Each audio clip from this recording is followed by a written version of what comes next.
Hello guys, my name is John and welcome to my video. Some of you might already be a bit familiar with me and what I do.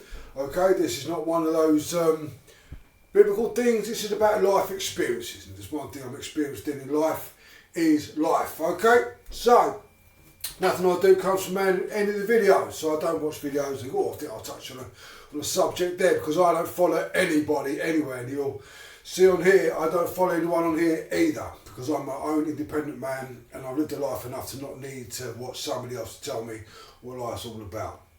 So this one, okay, this is an eye-opener, and I'll always say things exactly as it is, even if it means hitting on a nerve, and some things, maybe things other people want to stay away from or put it in a way rather they think it's softly tickly under there. That's not me. I do the fear factor, okay, just for the simple fact that I want to get the truth through to you. So this is, I'm going to be making probably 2 or 3 videos in a row, literally after this. If you see me wearing the same clothes, it's not because I'm a tramp, okay? Well, I am though. No, not really. So, the first one. To all you women out there, and you go online, you go on TikTok, and you go on these apps, and you go out in the public, and you're dressed up to the eyeballs, okay? And you're looking at the bee's knees. And every man's got their eye on you, and all desire you, and they're there. But the problem is, it's not just their eye on you, is it? Because when they walk past you, 10 seconds later, the woman who's 20 paces behind you, they then start looking at her, and then the next one, this goes on and on and on.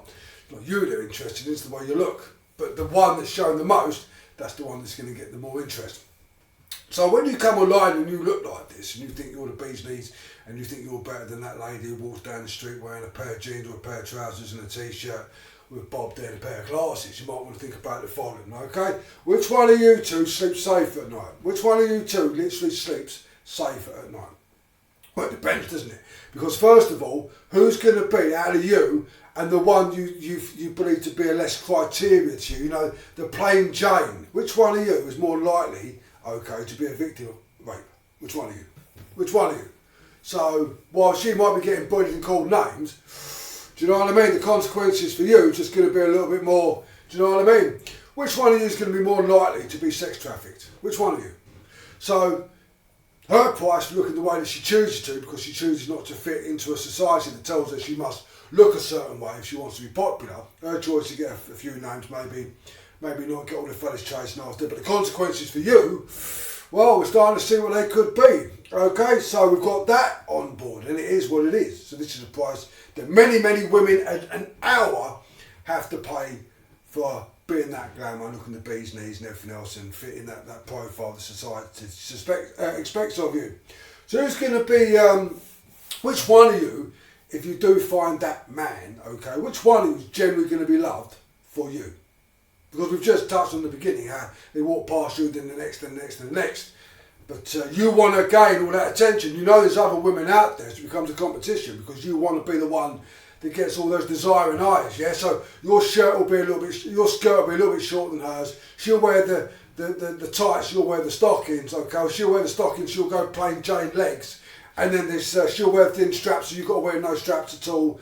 Okay, she'll wear a nice sexy bar, so you don't wear a bar at all. See what I mean? So it's that competition. And in the end, you find out that the prize isn't something that you win, that you are the prize that other people get.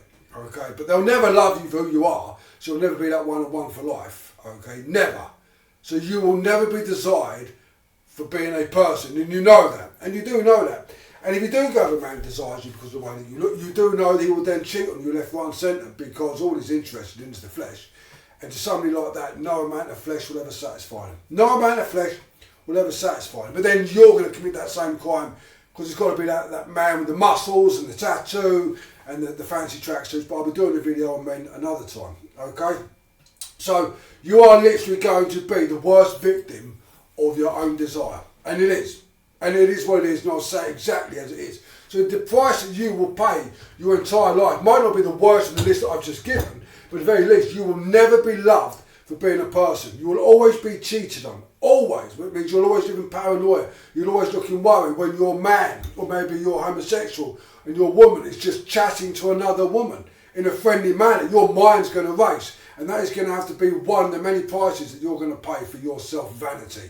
And if you are vain, and this is to the men, or if you're homosexual and you're woman to woman, let me tell you something. Before you go with somebody who goes with what they look like and they're vain, vanity will never love anything more than it loves itself. And that's a fact. You want to be very careful with that one as well. There's a woman across the way here a few years ago.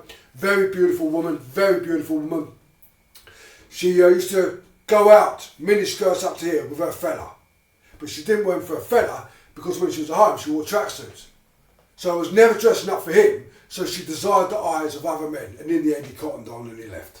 She left. So that's that part I've done, okay? Right, let's have a look at the second part. Let's have a look at you, and you've got to have all this technology, and you've got that money, and you've got that car, and you've got that phone, you've got that beautiful house, you've got it all going for you, okay? You're rich and you're able to show this off to people. Well, first of all, you're never going to know who your true friends are. Never.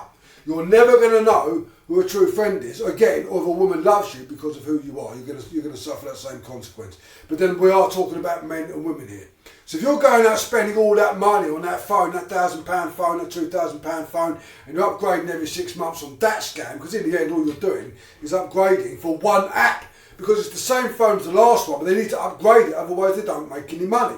So they just literally come on and say, oh, you can now do this with a camera, you can edit this out, but it's no different than the last one, they've just added that extra bit. They can't keep putting lots into different phones, otherwise they run out of ideas. So they'll have 20 different ideas and they'll place each one to 20 different phones, and you've got to go out there and spend £2,000 or £1,000 or whatever it might be on that phone to have what you already had, except one extra bit which you'll probably use out of what's the word, the novelty for a few weeks, and then the novelty will wear off and you find out that all that money you spent could have been saved in the bank for mortgages and self-employment and holidays, but they got your money and you keep putting those old phones in the drawer every 6 months. So that's obsolete, that's an old one, don't worry about it, really. But you're at first, and you've got a phone like mine, which is a Samsung, which one of us is most likely, okay, to have somebody come down the road on an electric scooter and grab it out of our hands and ride away? Which one?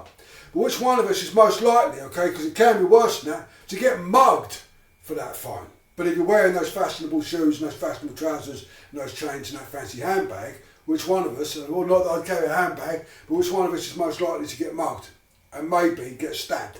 You know, they want to wipe you out because you are a witness and you've seen their face, they can't afford to do that. So whether you give it to them or not, the likelihood is they're probably still going to jab you one anyway, because you've got to have the expensive stuff, okay? You've got to have that Gucci and all that lot.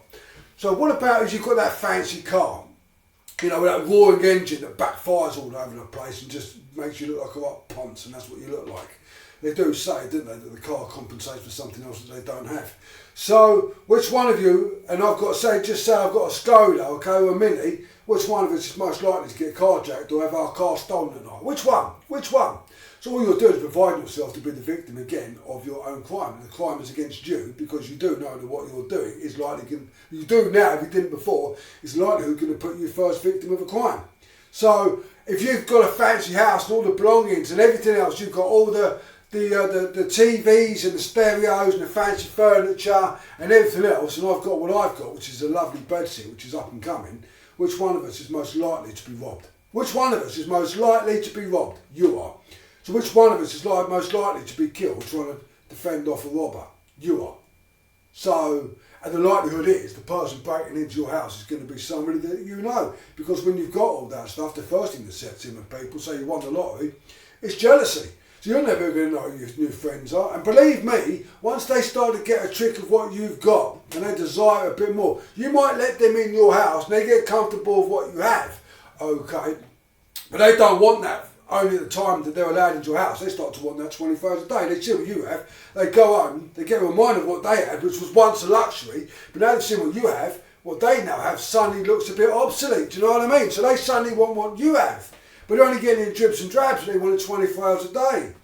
So they just think to themselves, well, I'll just go and take some of what he has and I'll apply it to myself, and then I can have what he has a little bit more than when I'm just around their house. You see what I mean? If you've heard logic like this before in your life, no you haven't, but that's what I'm here for. So be very careful about what you wish for. Be very careful about what you look like, okay? Be very careful about this vanity. Be very careful about how you want all these luxurious things, okay? If I won the lottery and I don't gamble, if I won it, no one would know about it other than my daughter. I'll still live in this place, I'll do it up, and I'll have my car, and I'll still have my food. Everything that I need would still be here. It just means that I would never have to go short. That's all it would mean, and I'll still sit here with this laptop, doing this with this image, and it would be what it would be. And if you get something from what I do, that's perfect. But what you do with what I do is entirely up to you. But everything that I do is entirely for you, and it's out of love. Take it easy, guys. Bye bye.